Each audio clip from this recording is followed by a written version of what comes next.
सर्वांना सप्रेम जय भीम, नमो बुद्धाय. धम्मसंहिता यूट्यूब चॅनलमध्ये आपणा सर्वांचं स्वागत. प्रबोधन पर्वाविषयी दोन शब्द. डॉक्टर बाबासाहेब आंबेडकर लिखित द बुद्धा अँड हिज धम्मा या ग्रंथाचे प्रबोधन पर्व सुरू आहे. डॉक्टर आंबेडकर पुनरुज्जीवित धम्माच्या विकासासाठी धम्मसंहिता या शीर्षका अंतर्गत बौद्ध आचारसंहिता निर्माण करण्यासाठी आम्ही गेली 40 वर्ष निरंतर कार्यरत आहोत. बौद्ध अनुयायांनी या कार्याला सहकार्य करावे ही विनंती करून आजच्या विषयाला प्रारंभ करतो. आजच्या 18व्या भागाचा विषय आहे राजपुत्र सिद्धार्थला वाचविण्याच्या पित्याच्या योजना आणि त्याला वश करण्यात स्त्रियांचं अपयश. या विषयाचे स्पष्टीकरण असे की द बुद्धा अँड हिज धम्मा या ग्रंथाच्या पहिल्या खंडाच्या पहिल्या भागातील पुत्राला वाचविण्याच्या पित्याच्या योजना आणि राजपुत्राला वश करण्यात स्त्रियांचं अपयश या शीर्षका अंतर्गत 9वे व 10वे प्रकरण आहे. डॉक्टर बाबासाहेब आंबेडकरांनी 9व्या प्रकरणात एकूण 18 आकड्यात आणि 10व्या प्रकरणात एकूण 34 आकड्यात माहिती दिलेली आहे. तिचा आपण अभ्यास आणि त्याचं स्पष्टीकरण करणार आहोत. धम्म बंधू भगिनींना विनंती आहे की आपण आपल्या पवित्र धम्म ग्रंथातील माहितीचे स्पष्टीकरण ऐकत व पाहत आहात तेव्हा हे स्पष्टीकरण शांतपणे लक्ष देऊन ऐकावे व पाहावे. संदर्भ असे आहेत की महाराष्ट्र शासन ग्रंथ प्रकाशन समितीचे तत्कालीन सचिव वसंत मोन द्वारा खंड 11च्या पुरवणी पुस्तिकेत बुद्ध आणि त्यांचा धम्म या ग्रंथातील संदर्भाचा तक्ता दिलेला आहे. त्यामध्ये पुत्राला वाचविण्याच्या पित्याच्या योजना याची माहिती बाबासाहेबांनी नेमकी कुठून घेतली आहे त्याचा संदर्भ व स्पष्टीकरण दिले आहे. 11व्या खंडाच्या या पुरवणी पुस्तिकेनुसार 9व्या प्रकरणातील संदर्भ सुत्तनिपात, अंगुत्तर निकाय, महापदान सुत्त तसेच बुद्ध चरित्र सर्ग 4 श्लोक 9 तसेच श्लोक 11 ते 13, बोधिसत्व नाटक पृष्ठ 15, बुद्ध चरित्र सर्ग 4 मधील श्लोक 14 ते 23 हे सर्व संदर्भ आहेत 9 प्रकरणामधले. प्रकरण 10 मधील संदर्भ आहेत ते बुद्ध चरित्र सर्ग 4 श्लोक 24 ते 57. या ग्रंथातून अथवा बुद्ध चरित्रातून मुख्यतः डॉक्टर बाबासाहेब आंबेडकरांनी संदर्भ घेतल्याचे आपल्याला आढळते आणि या संदर्भाच्या आधारे डॉक्टर बाबासाहेब आंबेडकरांनी पुत्राला वाचविण्याच्या पित्याच्या योजना हे 9वे प्रकरण आणि राजपुत्राला वश करण्यात स्त्रियांचं अपयश या 10व्या प्रकरण अशा दोन्ही प्रकरणातील माहिती बाबासाहेब आंबेडकरांनी दिलेली आहे. याच माहितीच्या संदर्भासाठी आपण गुरुवर्य कृष्णराव अर्जुन केळुस्कर गौतम बुद्धाचे चरित्र प्रबुद्ध पुस्तकालय या ग्रंथातील संदर्भाचे आधारे आपण या 2 प्रकरणांचे स्पष्टीकरण केलेलं आहे. आता 9व्या आणि 10व्या प्रकरणात डॉक्टर बाबासाहेब आंबेडकरांनी या ग्रंथात जी माहिती दिलेली आहे ती माहिती आपण पाहण्याचा प्रयत्न करूया. डॉक्टर बाबासाहेब आंबेडकरांनी 9व्या आणि 10व्या प्रकरणात राजपुत्राला वश करण्याबाबतची जी माहिती दिलेली आहे त्या माहितीतून वशीकरणाचं जे वर्णन आहे ते आपण वगळून इतर माहिती या ठिकाणी देत आहेत. त्यामुळे आपण नेहमीप्रमाणे जशीच्या तशी डॉक्टर बाबासाहेब आंबेडकरांनी जी माहिती दिलेली असते तशी मात्र या प्रकरणात आपण दिलेली नाही, कारण वशीकरणाचं वर्णन करणं इथं आम्हाला योग्य वाटलं नाही म्हणून आम्ही ती इथे देत नाही किंवा ती संयुक्त वाटत नाही.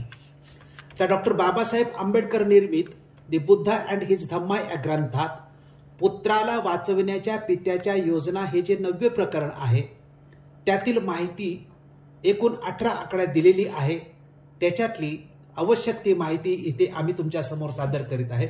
त्यातला पहिली आहे की आपल्या पुत्राचा विवाह होऊन त्याने सांसारिक जीवनात प्रवेश केला हे पाहून शुद्धोधन राजाला संतोष झाला.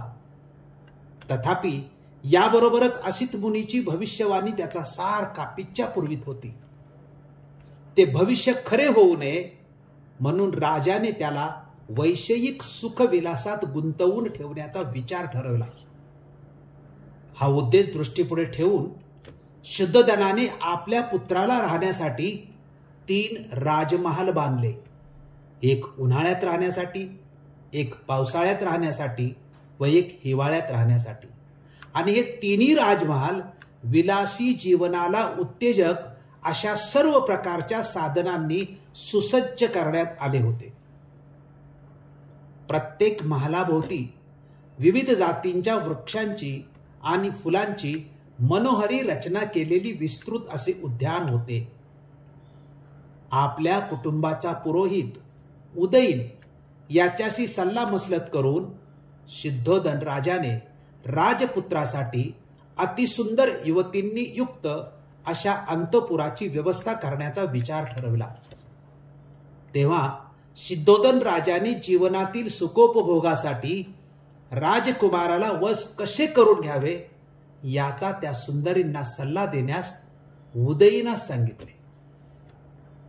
अंतपुरात ठेवावयाच्या स्त्रियांना एकत्रित करून उदयीनाने त्यांनी राजकुमाराला वश कसे करून घ्यावे याची त्यांना प्रथम संपूर्ण माहिती दिली. त्या युवतींना उद्देशून उदयीन म्हणाला की तुम्ही या प्रकारच्या सर्व वशीकरण कलात कुशल आहात. तुम्ही मदनाची भाषा जाणण्यात चतुर आहात. तुमच्या ठायी सौंदर्य आणि आकर्षकता परिपूर्ण आहे. तुम्ही तुमच्या कसबात वाकबगर आहात. उदयीनाचे हे शब्द त्या स्त्रियांच्या हृदयाला लागले व राजपुत्राला वश करण्यासाठी आपले सर्व सामर्थ्य पणास लावण्याचा त्या युवतींनी निश्चय केला व त्यानुसार त्यांनी प्रयत्न सुद्धा केला.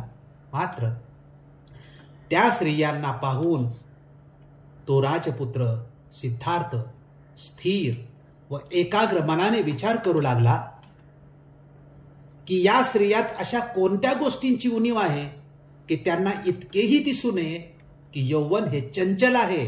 कारण वार्धक्य हे सौंदर्यात जे जे काही आहे ते सर्व नष्ट करणारे आहे.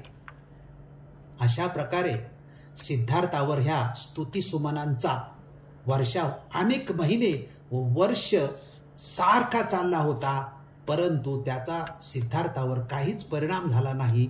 युवतींचे सर्व प्रयत्न हे असफल झाले. आता डॉक्टर बाबासाहेब आंबेडकरांनी पुत्राला वाचवण्याच्या पित्याच्या योजना आणि राजपुत्र सिद्धार्थाला वश करण्यात स्त्रियांचे अपयश या प्रकरणाची माहिती दिली आहे.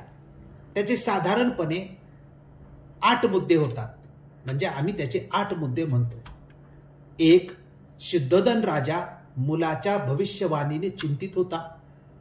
दुसरा मुद्दा, उपाय म्हणून वैषयिक सुखात ठेवण्याचा निर्णय घेतो आणि वैषयिक सुखात ठेवण्यासाठी 2 योजना आखतो. त्यातली पहिली योजना की सर्व साधनांनी सुसज्ज असे 3 महाल बांधतो आणि दुसरी योजना की उदयीन पुरोहिताशी चर्चा करून अतिसुंदर युवतींनी युक्त अशा अंतपुराची व्यवस्था करतो.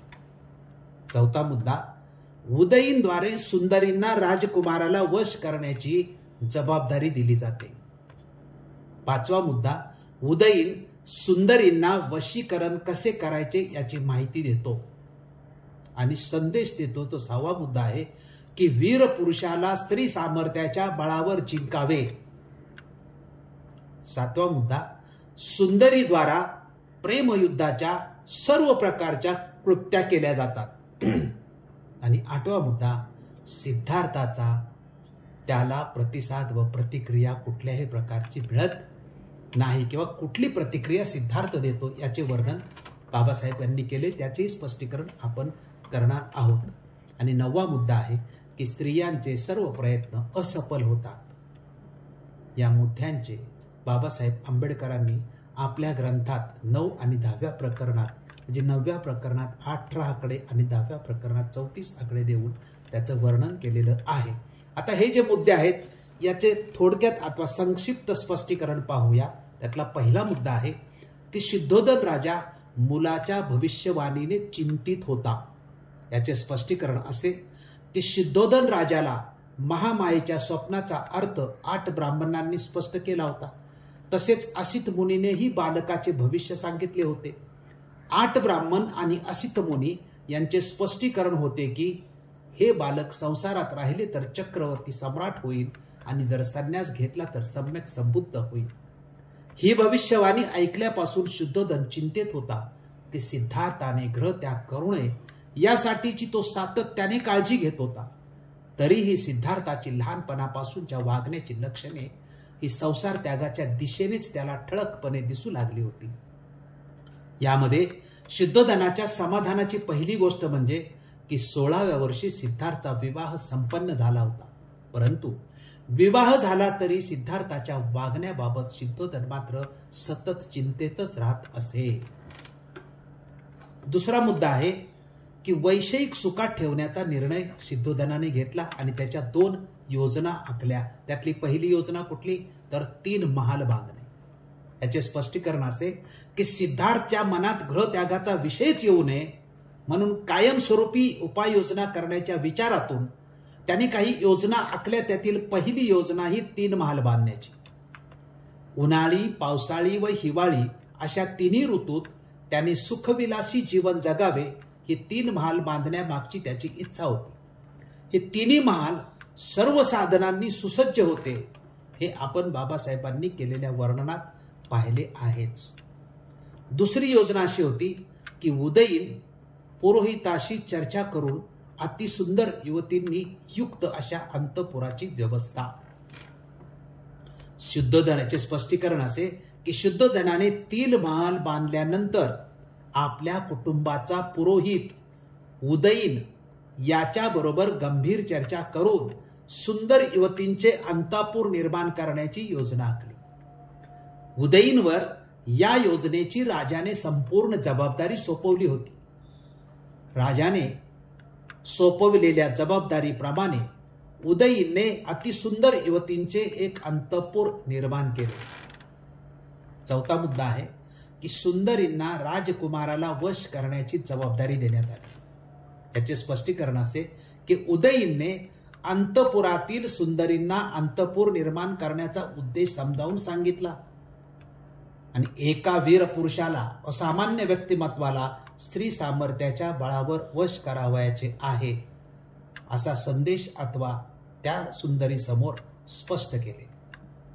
5वा मुद्दा आहे की उदयीन वशीकरण कसे करायचे याची माहिती देतो.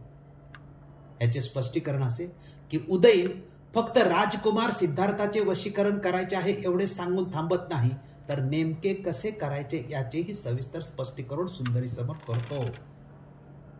आणि संदेश काय देतो तर अंतपुरातील सर्व युवतींना उदयीन जबाबदारी देतो की वीर पुरुषाला कोणत्याही परिस्थितीत स्त्री सामर्थ्याच्या बळावर जिंकायचे.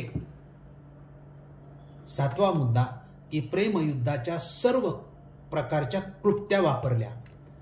याचे स्पष्टीकरण असे की वीर पुरुषाला जिंकण्यासाठीचे आव्हान अंतपुरातील सर्व युवती स्वीकारतात आणि प्रत्येक सुंदरी आपापल्या परीने राजपुत्र सिद्धार्थाला वश करण्यासाठी वेगवेगळे प्रयोग करीत होती.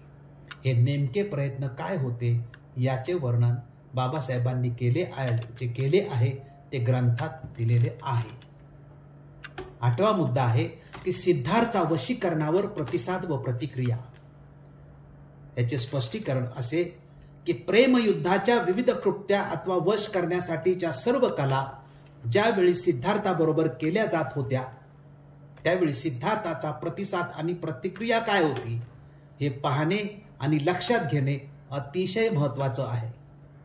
सुंदरींच्या वशीकरणाच्या प्रयोगावर सिद्धार्थ स्त्रियांना पाहून तो स्थिर व एकाग्र मनाने विचार करू लागतो आणि विचारांती म्हणतो की या स्त्रियात अशा कोणत्या गोष्टींची उणीव आहे की त्यांना इतकेही दिसू नये की यौवन हे चंचल आहे, कारण वार्धक्य हे सौंदर्यात जे जे काही आहे ते सर्व नष्ट करणारे आहे. आणि अशा प्रकारे स्त्री सामर्थ्याच्या बळावरती अंतपुरातील सुंदर युवतींनी महिनोन्महिने व वर्षानुवर्ष सातत्याने खूप प्रयत्न केले, परंतु त्यांच्या प्रयत्नांना यश मात्र आले नाही. याच संदर्भात गुरुवर्य कृष्णाजी अर्जुन केळुस्कर यांनी गौतम बुद्धाचे चरित्र या पुस्तकात पृष्ठ क्रमांक 20 व 21 वर लिहिले आहे की बुद्धाच्या ठाईची मननशीलता व मनाची कोमलता अल्पवयातच द्रगोच्चर झाली होती. त्या काळच्या क्षत्रिय वंशातील तरुण जनांची आयुष्यक्रमणाची रीती म्हटली म्हणजे अशी असे की सर्व प्रकारचे आहार विहार यथेष्ट करावे, वनोपवनात अश्वारूढ होऊन भ्रमण करावे, मृगया करावी, युद्धादी ज्या कला ते शिकत त्याची उपस्थिती राहण्याकरिता त्याचा अभ्यास सतत करावा. यामुळे त्यांच्या अंगात जोम, हुशारी व धमक कायम राहून युद्ध प्रसंग झाला असता त्याच्या हातून मर्दुमकीची कृत्य होणे शक्य नाही असं होणार नाही. या सर्वसाधारण क्रमाविरुद्ध बुद्धाचे वर्णन पाहून लोकास मोठे नवल वाटे. असे सांगतात की राजालाही आपल्या पुत्राची शांत वृत्ती, सुखोपभोगाविषयीची अप्रीती पाहून वाईट वाटे. त्याने इतर तरुण जनाप्रमाणे आपले वर्तन ठेवावे व त्याचे संसारात मन रमावे म्हणून त्याला कोणत्याही गोष्टीचे उणे पडू न देण्याविषयी तो फारच सावधगिरी ठेवीत असे. त्याने त्याला निरनिराळ्या ऋतूत राहण्यासाठी 3 मंदिरे बांधून त्यांची आंतरबाह्य रचना अशी मनोरम केली होती की त्याच्या चित्तास त्यात राहिल्याने सर्वदा करमणूक होऊन त्यास ऐहिक सुखविषयी गोडी लागावी. त्याचप्रमाणे परदुःख पाहून त्याचे चित्त परम उद्वेग पावते आणि त्यास इहलोकाच्या सुखानुभवाचा वीट येतो. असे राजाच्या लक्षात येऊन तो दुःख व विपत्ती त्याच्या दृष्टीस मुळीच न पडू देण्याविषयी खबरदारी घेत असे. आपल्या पुत्राचे औदासीन्य नाहीसे होऊन संसार सुखलालसा त्याच्या ठाई निर्माण व्हावी म्हणून तो योग्य प्रकारे नाना योजना व उपाय करीत असे. तरी त्याचे ते सर्व प्रयत्न विफल झाले. बुद्धाची उदास वृत्ती दृढावत जाऊन संसाराविषयीचे अप्रेम त्याच्या ठाई क्रमाक्रमाने वृद्धिंगतच होत गेले. सारांश अथवा अनुमान.